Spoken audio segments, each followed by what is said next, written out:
इस अजीबोगरीब मुकदमे में मुलजिम सत्या ने यह कबूल किया है कि उसने खुद अपनी जान बचाने के लिए उन 3 लोगों का खून किया जो विजय गुरुमूर्ति के भी कातिल थे। वजह चाहे जो भी हो, कत्ल एक बड़ा संगीन जुर्म है और कानून को हाथ में लेना गुनाह। इसलिए सत्या को कत्ल के जुर्म में और सबूत छुपाने के जुर्म में 10 साल की सजा सुनाई जाती है। आज इस केस से साबित हो गया कि इंसान का दिमाग उसकी रूह से बढ़कर है, क्योंकि दिमाग वो जगह है जहां इंसान का किरदार बसता है। किसी भी इंसान को भला या बुरा कुछ और नहीं, उसकी दिमागी सोच ही बनाती है। इसीलिए हमारे सामने जो मौजूद है वो विजय गुरुमूर्ति नहीं है, बल्कि उसके शरीर में बसा सत्या और सत्या का दिमाग बात कर रहा है। और विजय गुरुमूर्ति अब इस दुनिया में नहीं है, तो उसकी दौलत इसकी जागीर नहीं है। इसलिए गुरुमूर्ति की जायदाद उनके भतीजे यानी उनके असली वारिस अविनाश को दे दी जाए।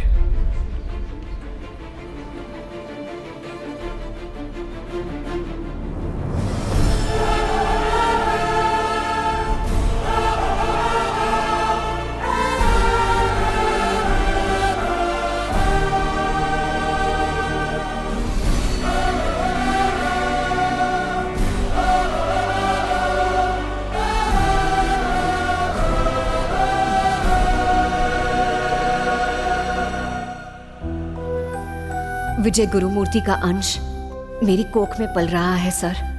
कुछ ही दिन पहले पता चला कि ये उसकी आखिरी निशानी है। हमारा बच्चा ही विजय गुरुमूर्ति की जायदाद का असली वारिस है। तुम कौन हो बेटी?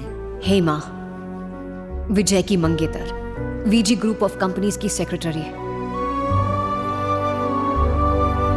और जो भी सत्या ने विजय के भेस में योजना बनाई थी, उसे वीजी ग्रुप ऑफ कंपनीज जारी रखेगी और गरीबी मिटाने का प्रयास करेगी।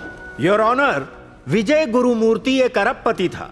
उसकी तमाम गर्लफ्रेंड्स रही होंगी। इस तरह तो कोई भी किसी का भी बच्चा लाकर उसके वारिस होने का दावा कर सकता है। देखो, सेक्रेटरी होते हुए तुमने बॉस को जाल में जरूर फंसा लिया, पर अब मालकिन बनने का ख्वाब मत देखो। मिलॉर्ड, फिर भी मैं चाहूंगा कि तरस खा के इस लड़की को थोड़ा सा मुआवजा दे दिया जाए, जिससे कि ये अपनी जिंदगी। मेरे कैरेक्टर पर उंगली उठाने वाले तुम होते कौन हो? तुम्हारी बेटी के साथ ऐसा होता तो क्या यही करते? जलील करते? बदतमीज! योर ऑनर, देखा आपने ये कैसे बात? चुप रहो, बिकाऊ इंसान है तुम, बिकाऊ। Order, order, order. ये अदालत है, कोई सड़क का नाका नहीं। अदालत 10 मिनट के लिए मुलतवी की जाती है।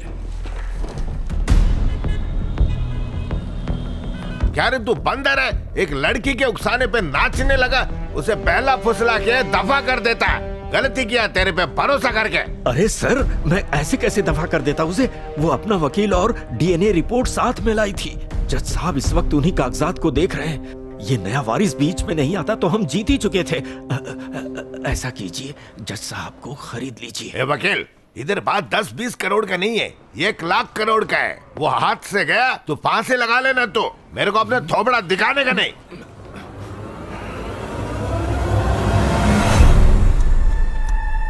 हेमा और उनके वकील ने जो मेडिकल रिपोर्ट लाके मुझे दिखाई, उससे यह साबित होता है कि उनका दावा बिल्कुल सही है, क्योंकि डीएनए रिपोर्ट के मुताबिक उसकी कोख में जो बच्चा पल रहा है वो विजय गुरुमूर्ति का अपना ही खून है। इसलिए विजय गुरुमूर्ति की जायदाद उसके असली वारिस को ही मिलनी चाहिए। बच्चे के बालिग होने तक विजय गुरुमूर्ति की सारी जायदाद संभालने की जिम्मेदारी अदालत विजय गुरुमूर्ति के वारिस की मां हेमा को सौंपने का हुक्म देती है। और अदालत ये भी चाहेगी कि सत्या ने जो गरीबी मिटाने की मुहिम शुरू की है उसे कोई आगे बढ़ाए, और इसलिए सत्या को मोहलत देती है कि वो कल तक उस काम को संभालने वाले सही इंसान को उसकी बागडोर सौंप दे। इसके साथ अदालत पुलिस को हुक्म देती है कि सत्या को कल सुबह ठीक 11 बजे विजय गुरुमूर्ति के घर से जाकर गिरफ्तार किया जाए। ये अदालत सत्या की नीयत और उसके जज्बे को दिल से सलाम करती है।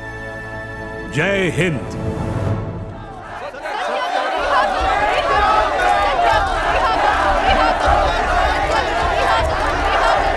शहर में चर्चा का विषय बने हुए सत्या उर्फ विजय गुरुमूर्ति को अब कुछ ही देर में उनके घर से गिरफ्तार किया जाने वाला है। पुलिस ने उनके घर के आसपास सुरक्षा को मजबूत किया है, क्योंकि लोग उन्हें देखने के लिए उमड़ रहे हैं और हंगामा मचा रहे हैं। अगर ये देख के भी अमीरों की आंख नहीं खुली तो फिर लानत है उन सबकी जिंदगी पर। अभी नहीं सर, आईजी सर खुद उसे लेने गए हैं। सामने के दरवाजे पर बहुत भीड़ जमी हुई है, इसलिए उसे पीछे के रास्ते से लेके आएंगे सर।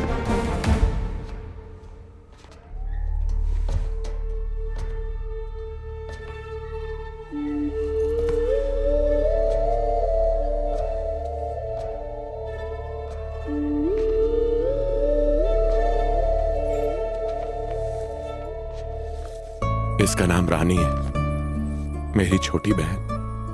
अगर हो सके तो इसे ढूंढ देना, आपका बड़ा एहसान होगा।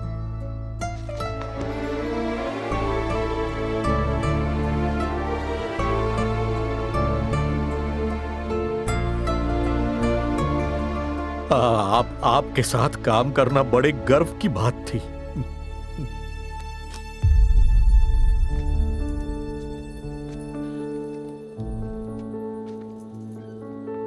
जा बच्चा, अच्छे कर्म कर। अच्छे कर्म तुझे तेरी खोई हुई चीज लौटा देंगे।